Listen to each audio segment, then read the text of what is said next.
여러분도 한 번쯤은 봤을 겁니다. 외국인이 한국 음식을 먹고 매워하는 영상을 말이죠. 그런데 최근에 정말 놀라운 영상이 하나 화제가 되었습니다. 코리안브로스라는 유튜브 채널에서 외국인들에게 튀김 우동을 먹여봤는데요. 일본 출신 유리에는 이거 진짜 아프다. 우동인데 이게 어떻게 매울 수가 있나라며 놀란 반응을 보였고요. 영국 출신 이한우도 끝맛이 약간 지릿한 국물 같다. 아주 약간 매운맛이라며 매운맛을 느꼈다고 했습니다. 그런데 대다수의 한국인들은 머릿속에 물음표를 띄웠을 겁니다. 왜냐하면 바로 한국인들은 튀김우동을 매운 라면이라고 생각하지 않기 때문이죠. 아니 정확히 말하면 튀김우동에 매운맛이 있다는 것조차 모르는 경우가 많아요. 이 영상을 본 한국 네티즌들의 반응도 재미있었는데요. 튀김우동이 맵다는 발상 자체가 신선하다. 튀김우동에 매운맛이 존재했다니 충격적이다. 오늘은 자극적인 걸 피하려고 튀김우동을 골랐는데 이런 댓글들이 쏟아졌죠. 그럼 실제로 튀김우동이 얼마나 매울까요? 농심에 따르면 튀김우동의 스코빌 지수는 310입니다. 스코빌 지수라는 게 매운맛을 숫자로 나타낸 건데요. 0에서 시작해서 매울수록 숫자가 높아지는 방식이죠. 그럼 우리가 평소에 먹는 다른 라면들은 얼마나 매울까요? 우리가 별로 맵지 않다고 여기는 안성탕면의 스코빌 지수는 600입니다. 심지어 진라면 순한맛은 전혀 맵지 않아서 순한맛이라고 불리는데 스코빌 지수가 640에 달하는 의외로 안성탕면보다 더 매운 라면이죠. 더 재미있는 건 이게 어느 정도 수준이냐면 일본에서 엄청나게 매운 라면이라고 파는 게 진라면 순한맛보다도 스코빌 지수가 낮은 584입니다.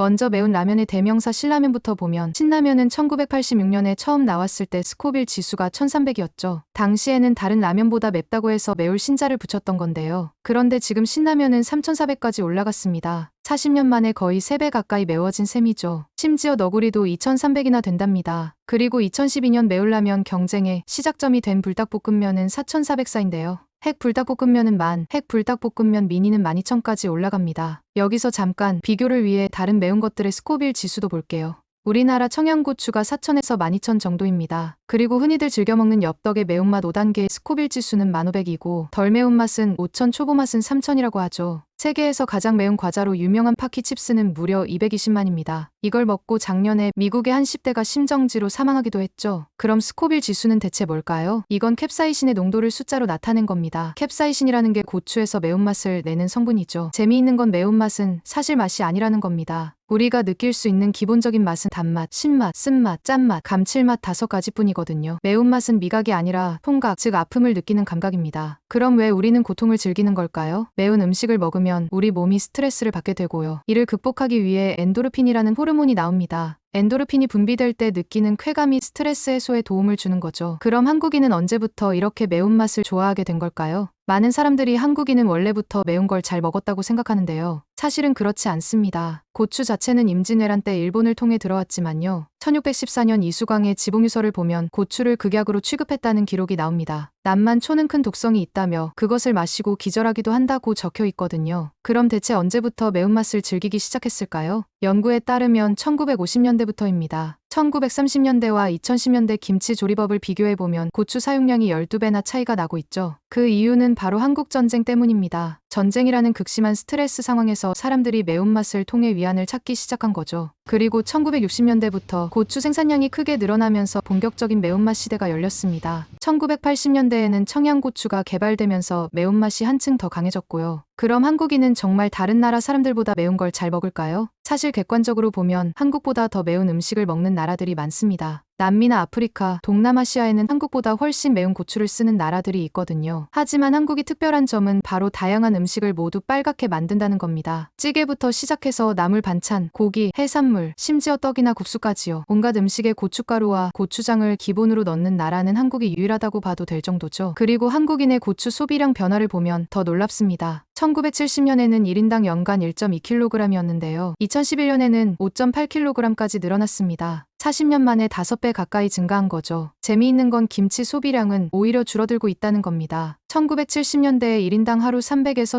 400g 먹던 걸 2000년대에는 103.7g만 먹게 됐거든요. 그런데 아이러니한 건 김치를 왜 안 먹는지에 대한 조사에서 매워서 안 먹는다는 이유가 1위를 차지하기도 했습니다. 어쨌든 그런데도 고추 소비량이 폭증한다는 건 다른 매운 음식들이 엄청나게 늘어났다는 뜻입니다. 그럼 한국인들의 맵부심은 언제부터 시작된 걸까요? 1988년 서울 올림픽이 큰 전환점이었습니다. 이때 김치, 라면 등 한국의 매운 음식들이 외국인들에게 널리 알려졌거든요. 언론에서도 화끈거리는 매운맛이 세계인들의 주목을 받고 있다는 기사들을 쏟아냈고요. 이때부터 맵부심의 싹이 텄다고 볼 수 있습니다. 그리고 2000년대 들어서는 본격적인 매운맛 경쟁이 시작됐습니다. 기존의 칼칼한 매운맛을 넘어서 타는 듯한 극한의 매운맛이 등장한 거죠. 카엔 페퍼 같은 외국산 고추를 사용한 음식들이 들어오면서 매운맛의 수준이 완전히 달라졌습니다. 이때부터 매운 음식은 단순한 기호식품을 넘어서 하나의 도전 과제가 됐습니다. 매운 음식이 챌린지나 도전 게임처럼 20, 30대가 중심이 되어서 서로 경쟁하기 시작한 거죠. 그리고 2010년대 후반부터는 이걸 맵부심이라고 부르기 시작했습니다. 매운맛을 이겨내는 것에서 느끼는 작은 만족감과 자부심을 말하는 거죠. 그럼 왜 한국인들이 이렇게 매운맛에 열광하게 된 걸까요? 전문가들은 스트레스 해소를 가장 큰 이유로 꼽습니다. 실제로 유통업계에는 경기가 안 좋으면 매운 음식이 더 잘 팔린다는 말이 있거든요. 1998년 외환위기 때 매운 짬뽕과 떡볶이가 전국을 강타했고요. 2000년대 초반 불닭과 엽기 떡볶이가 대유행한 것도 같은 맥락입니다. 거기다가 현재 많은 학생들이 매운 마라탕을 즐기는 이유도 바로 그것이죠. 그리고 SNS의 발달도 큰 영향을 미쳤습니다. 인스타그램에 매운맛 해시태그를 단 게시물이 33만 건이 넘을 정도거든요. 특히 MZ세대들 사이에서는 맵부심을 부리는 게 하나의 놀이 문화로 자리 잡았습니다. 또한 K컬처의 영향도 무시할 수 없습니다. 불닭볶음면이 유튜브를 통해 전 세계로 퍼져나가면서 한국의 매운맛이 글로벌 트렌드가 됐거든요. 삼양식품이 농심을 제치고 시가총액 1위에 오른 것도 이런 이유 때문입니다. 결국 한국인의 맵부심은 단순히 매운 걸 잘 먹는다는 것을 넘어서는 문화 현상입니다. 우리 선조들은 사실 맵찔이었습니다. 하지만 한국전쟁이라는 극한의 스트레스 상황을 겪으면서 매운맛에 의존하기 시작했고요. 이후 고도성장기의 압축적 발전 과정에서 축적된 스트레스가 점점 더 강한 매운맛을 요구하게 만들었습니다. 그리고 88 올림픽을 계기로 매운맛이 한국의 문화적 정체성으로 자리 잡았고요. 2000년대 들어서는 이것이 하나의 게임이자 놀이 문화가 됐습니다. 지금 한국인들이 식당에서 매울 텐데 괜찮겠어 라고 말하는 것도 이런 문화적 배경 때문이죠. 매운맛이 한국인으로서의 정체성 중 하나가 된 겁니다. 하지만 너무 극단적인 매운맛은 건강에 해로울 수 있다는 점도 기억해야 합니다. 미국에서는 파키 칩스를 먹고 사망하는 사건도 있었거든요. 매운맛을 즐기는 건 좋지만 무리하지 않는 선에서 즐겨야겠습니다. 결국 음식은 건강하게 맛있게 먹는 게 가장 중요하니까요.